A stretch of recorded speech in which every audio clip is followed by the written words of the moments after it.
Salut à tous, bienvenue sur Alpha Perf. Petit tour sur Bitcoin aujourd'hui. Alors on est sur BTC en 1 heure, on nous en fait un pump où nous sommes allés chercher les 90 000 dollars. Bon, pas sur tous les exchanges, pas sur toutes les cotations. Mais par exemple sur les futurs, on a dépassé les 90 000. Donc hier je vous avais donné la zone d'imbalance qu'il fallait qu'on aille retester et qu'on ne dépasse pas. Bon, cette zone, on est juste rentré dedans et on a repris un double top. Ok, on a fait un double top là. Et là, nous sommes en train de corriger. Alors, on voit déjà des gens qui disent ça y est, ça s'arrête, ainsi de suite. Nanana. Ok, pas de problème. Effectivement, le prix ne va pas monter en ligne droite. Ok. On a fait une très belle poussée haussière après les élections, ainsi de suite. Les gens, on arrive aux 90 000 dollars, les gens prennent du profit. Maintenant, la zone intéressante qu'il va falloir attendre, c'est les 100 000, voire 150, 120, 150. Bon, il faut laisser le temps au prix de respirer aussi. Aujourd'hui, donc, il y a pas mal de gens qui sont rentrés en bas du range ici, hein, qui sont entrés entre les 55, 60 000 dollars, ainsi de suite. Pas mal de monde. Donc là, évidemment, il y a une prise des bénéfices. Il va falloir que le cours se calme un petit peu et que le Bitcoin corrige, ce qui est sain pour cette montée. Si on veut avoir une continuation haussière, il faut qu'on continue à baisser un peu dans les prix pour repartir après à la hausse.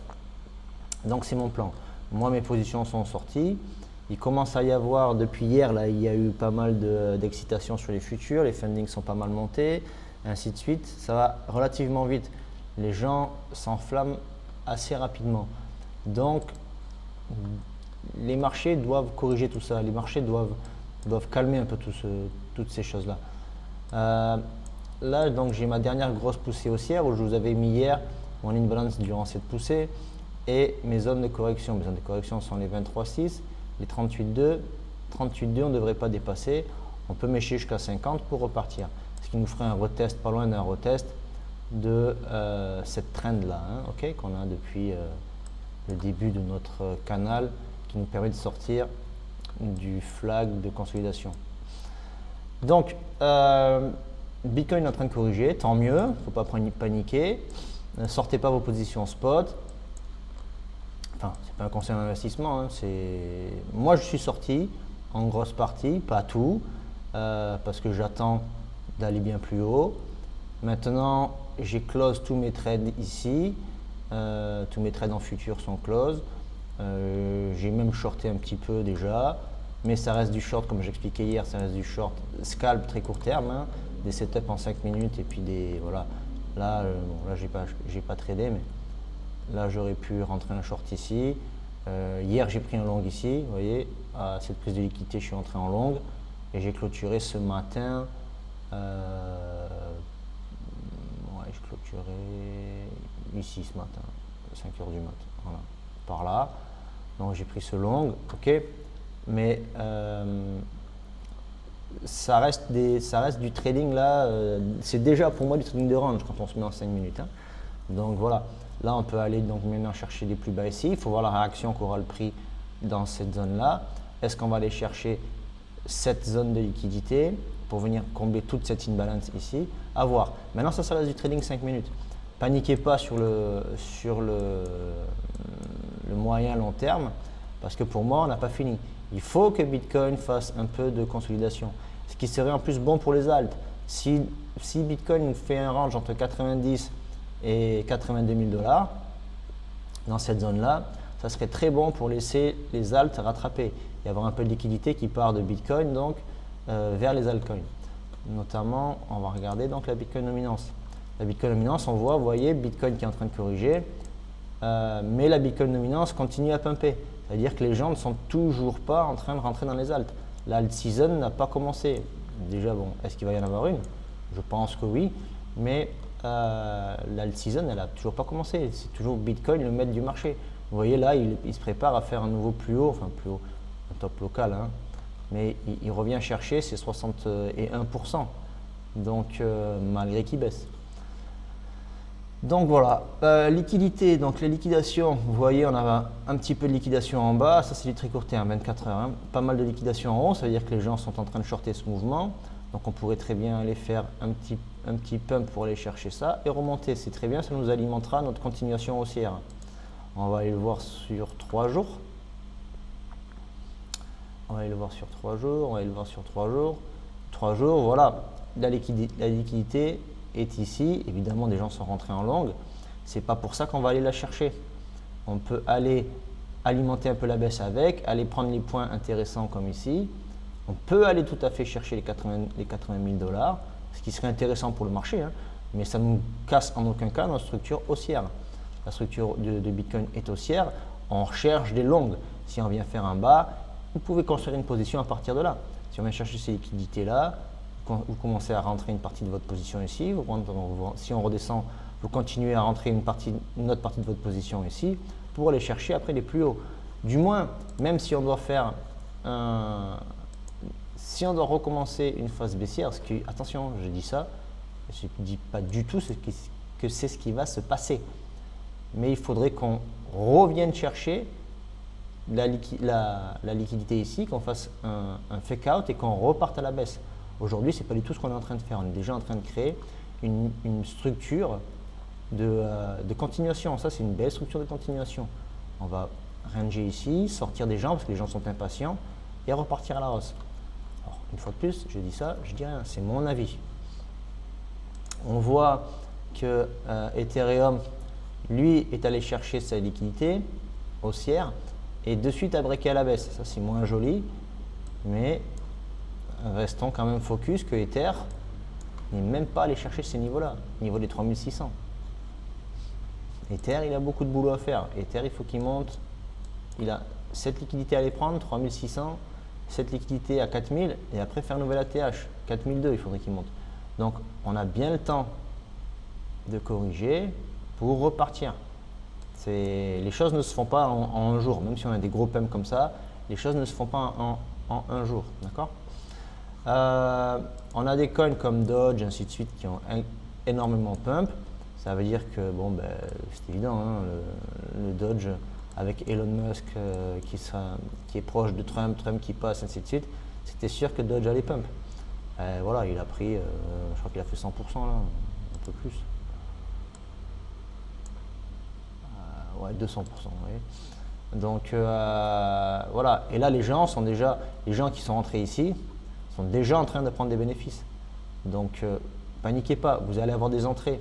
Cherchez des entrées sur Doge par exemple. Chercher une entrée sur Doge, c'est relativement simple. Vous prenez ça, tac, et vous attendez une construction de trade entre 23,6, 38,2 jusqu'à 50. Attendez ces retracements. 23,6 on y est, entrez un tiers de position ou un quart de votre position pour aller targeter après un nouvel ATH. Mais vous avez le temps. Si le bull run effectivement commence maintenant, il ne va pas durer 5 jours. Il va durer 3, 4, 6 mois. Donc, on est toujours dans votre construction. Alors, évidemment, c'est ici qu'il fallait rentrer. C'est quand tout le monde avait peur qu'il fallait rentrer. Pareil sur Bitcoin. Sur Bitcoin, c'est quand tout le monde avait peur, ici, qu'il fallait qu'on rentre. Qu'il fallait rentrer et construire ses positions. Voilà. Mais, une fois de plus, c'est pas parce qu'on vient de breaker qu'on n'a pas encore de la perf à faire. Vous avez des coins qui sont intéressants, comme ETH, Doge. Alors Doge, bon, c'est toujours pareil, c'est un même coin. Mais effectivement, pendant tous les bull runs, il pump et il performe. Hein, donc, pourquoi pas être dedans. Il y a des coins comme... pardon, excusez-moi. J'ai mon téléphone qui s'excite. Il y a des coins comme le PIT, comme le Tao. Voilà, pas mal de choses comme ça qui vont pumper une fois l'alt season, même si l'alt season ne part pas. Désolé, j'ai un peu perdu le fil, là, je viens de recevoir une série de 13 messages en Marcel. Même si l'alt season ne part pas directement, il y a des coins qui vont perforer. Vous avez le sol aussi. Le sol, c'est un coin sur lequel c'est très intéressant d'être positionné. Il faut savoir que le sol, bon, chacun sa vision du sol, hein, mais pour moi, le sol, voilà, il va aller chercher son ATH et pour moi, il est dans l'optique d'aller breaker et de faire une poussée comme celle d'Ethereum au bull run d'avant. Voilà, là on a fait un pump, on fait la même chose que sur Bitcoin, pump, gros flag, qu'on vient à peine de breaker quand on reteste, continuation haussière. Si vous voulez par exemple faire une projection de ce flag là, disons que déjà rien que le sol peut arriver à 306 $. 306 $, c'est déjà pas mal, il y a une petite performance. Pour moi, il va aller bien plus haut, hein. Mais voilà, c'est pas un conseil d'investissement. Je vous dis surtout pas d'en acheter. Faites ce que vous voulez, faites comme vous voulez. Donc voilà, aujourd'hui tout est rouge, c'est pas plus mal, hein. Ça laisse respirer le marché. On est à des -7, vous voyez. De suite, le marché s'est excité, les fundings ont pris ont beaucoup haussé durant là, hier et avant-hier. Ben voilà, de suite ça pardonne pas, c'est corrigé. Moins 10%, moins 9%, moins 6, moins 8, moins 10, bam, les gens se font punir directement. Ça montre bien que le marché est très professionnalisé.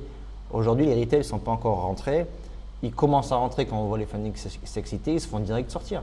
Là, les gars qui sont à levier 25, 50, moins 7, moins 10, moins 5, ils sont sortis les gars, hein. Ils se font sortir direct. Hein. Un levier 100, ils se font sortir. Donc c'est pas plus mal. Donc ça c'est un petit peu long à charger, désolé. Donc ça ce sont les l'OI et les funding sur BTC. Donc qu'est-ce qu'on voit? On voit que là, je suis en 1 heure, on voit que donc comme je vous ai dit que là il y a une énorme poussée, une énorme entrée sur BTC, hein. Les open interest ont éclaté à la hausse, donc il y a eu beaucoup d'intérêt qui est rentré. On voit que de là à là, open interest qui monte, funding qui monte, open interest qui monte, c'est quoi? C'est des ouvertures de longues. Là des longues se sont ouverts, direct ici, OI qui baisse et open interest qui baisse, on a des longues qui se referment. Voilà. Donc, toujours pas mal de volates, hein. Il faut suivre bien ces mouvements-là. Donc, qu'est-ce qui se passe sur BTC, sur Binance? Les gens commencent à s'exciter. Vous voyez, hein, ils se sont excités à partir de 80 000 $. Bam, shorté, bam, c'est reparti, re-shorté, re-long. Bon, c'est un peu la soupe à la long and short, hein. Ici, il y a un truc intéressant. Tac, tac.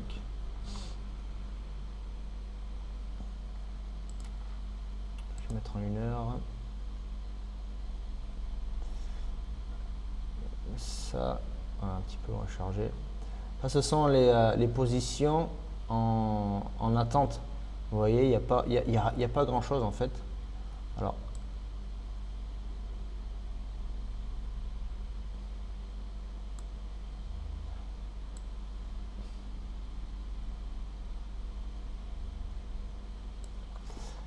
vous voyez, il y a des positions de rachat qui sont prêtes ici, dans les zones, donc, comme je vous disais, hein, camblage d'imbalance et ainsi de suite.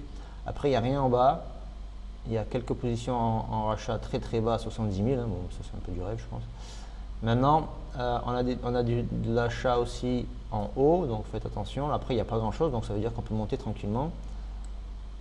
Je ne peux pas scroller pour aller voir plus de prix. J'aurais aimé aller voir dans les 95. Bon, ça, désolé. Mais je maîtrise pas trop, je viens de découvrir ça sur CoinGlass. Je comprends le fonctionnement, mais je maîtrise pas en fait leur. Je vais pouvoir. Ok. Voilà, quelques positions en attente dans les 96 000 $. Voilà. Là, vous voyez, il y a des gens qui attendent à racheter, quoi. Donc ça veut bien dire qu'on peut faire baisser le prix, remplir des achats ici. Hein. Il y a des gens qui ont pris des bénéfices ici, qui vont racheter là. Il y a des gens qui ne sont pas encore rentrés, qui attendent de breaker de ça, ces liquidités pour racheter ici. Donc là, ça va être assez dur de continuer à descendre, hein, puisque bon, si le prix baisse, les positions vont être rachetées, donc ben, il va remonter. Après, on n'a plus grand chose en haut, donc on peut aller tranquillement jusqu'aux 100 000 $ de manière assez rapide. Voilà. Tout ça, c'est des positions qui sont en attente. Il n'y a pas grand chose, quoi.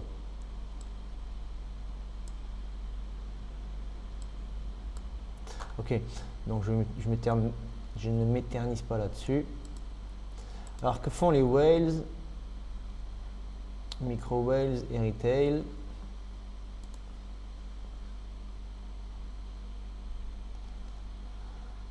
Alors on a les whales qui sont en attente sur ce mouvement-là. On a les micro whales qui, elles, prennent des bénéfices, hein. Elles ont bien acheté tout le long là. Ici, ben, voilà, du coup, ça revend. Voilà. Là, depuis là, ils revendent. Hein. Donc, c'est bien eux qui font le marché. Et les retails qui, eux aussi, pour une fois, suivent les micro-whales, donc revendent aussi.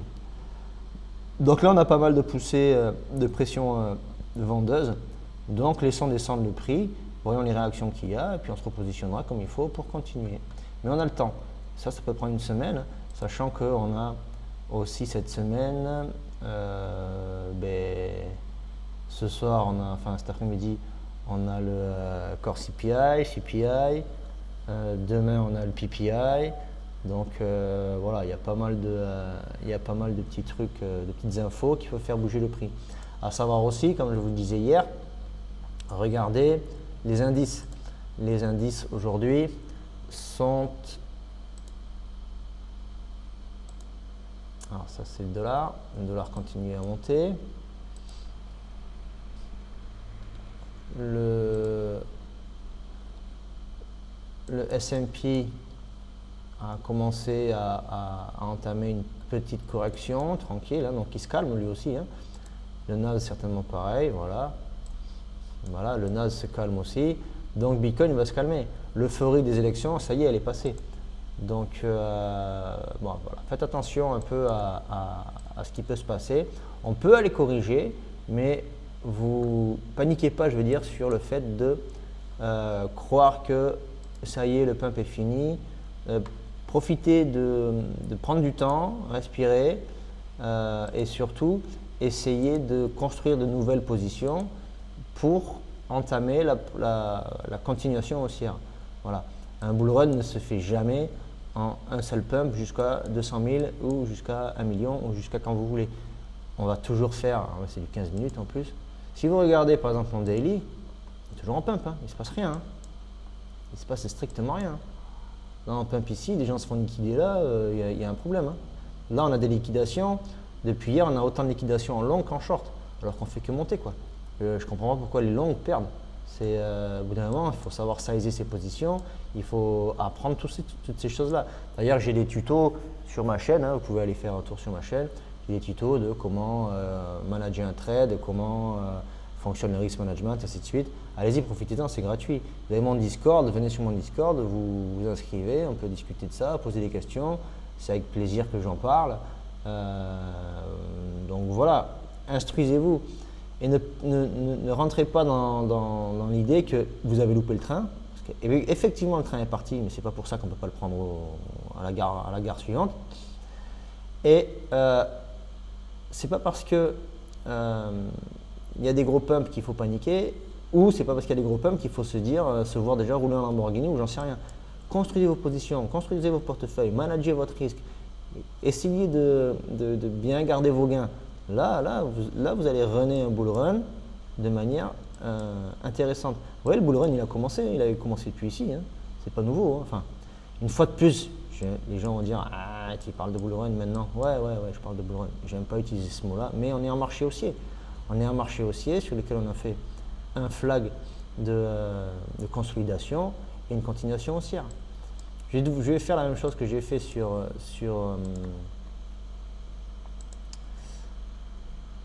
sur Solana avec vous. Vous voyez par exemple. Vous voyez ma target, ma première target. Vous voyez ma target de continuation. On a encore de la perf, les gars. Ce qui s'est passé là, ben, on peut le reprendre ici. Hein. Donc là, ceux qui ont pris une belle position ici, ben, allons-y, reprenez la même ici et après on verra ce qui se passe en haut.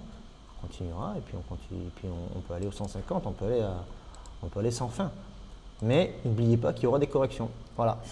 Donc, ben, surtout, alors je voulais faire un tour sur les ETF aussi, c'est pour vous montrer vite fait. Désolé, tout recharge alors que j'ai chargé avant de commencer la vidéo. Vous voyez, les ETF ont acheté hier. Vous voyez, il y a eu beaucoup d'entrées. On a fait 540 millions d'entrées. Lundi 77. Enfin voilà. Les ETF rentrent toujours, donc l'intérêt est toujours là. Donc le prix bah, devrait continuer à monter. Maintenant, c'est devrait. Hein, c'est un conseil, une fois de plus. D'accord. Donc, restez focus. Paniquez pas. Gardez la tête sur les épaules. Dites-vous bien que c'est du trading, il va y avoir des corrections, il faut les manager. Vous faites pas vous surexposez pas, restez exposé à la hauteur de votre capital. Si vous voulez mettre du levier, vous pouvez en mettre un petit peu, mais faites attention, restez sur des leviers. Moi, je conseille maximum 5. Moi, je mets des leviers 10, mais c'est parce que c'est du faux levier. Hein. Si vous voyez mes trades, je suis dans des leviers 10, des fois 15, mais c'est du faux levier. C'est tout simplement parce que je ne garde pas ma liquidité sur un exchange. Donc quand j'ai un appel à liquidation, je transfère de la liquidité. C'est pour éviter un FTX2. C'est-à-dire que j'ai ma liquidité qui est sur plusieurs exchanges, mais je considère la valeur de mon bac de trading. Disons que mon bac de trading est de 10 000 $. Mais pour avoir une position à 10 000 $, je vais mettre 1 000 $ levier 10. Et si jamais je vois que mon prix arrive à liquidation, je ne vais pas attendre qu'il se fasse liquider, je vais répondre à l'appel de marge, c'est-à-dire que je vais transférer du cash sur ma position. Voilà. Mais ce cash, je l'ai ailleurs, il est sécurisé ailleurs. Voilà. C'est juste une méthode de protection de mon cash. D'accord. Donc, moi, quand je suis en levier réellement, je suis en levier maximum 2, voire 3. Là, j'étais en levier 3 depuis les 65 000, 70 000, je ne sais plus. J'étais en levier 3, mais déjà j'ai tout coupé. Mes leviers, j'ai tout coupé. Voilà. Donc faites bien attention à ça, vous ne faites pas piéger. Voilà, la vidéo déjà est à plus de 20 minutes. Donc n'hésitez pas de liker la vidéo si vous avez apprécié, partagez, laissez des commentaires. Ça m'aide à faire avancer la chaîne, ainsi de suite. Et allez-y, venez sur le Discord. Venez participer, poser des questions, les débutants, les intermédiaires. Échangez vos avis, échangez vos stratégies et puis allons-y. Ça serait bien de faire avancer la communauté. Ça fait quelques mois maintenant que je fais des vidéos. J'avance très lentement. Moi, je sais, il y a eu peu d'intérêt sur les cryptos jusqu'à maintenant. Le bull run revient et peut-être qu'il va y en avoir de nouvelles. Après, maintenant, si mon contenu ne plaît pas, dites-le, que je le modifie ou que j'arrête. Je ne vais pas me crever, passer mon temps à faire des choses qui ne plaisent pas. Voilà, allez, surtout, protégez bien votre capital, protégez bien vos positions. N'hésitez pas à aller faire un tour sur les tutos pour vous instruire un petit peu. Venez sur le Discord.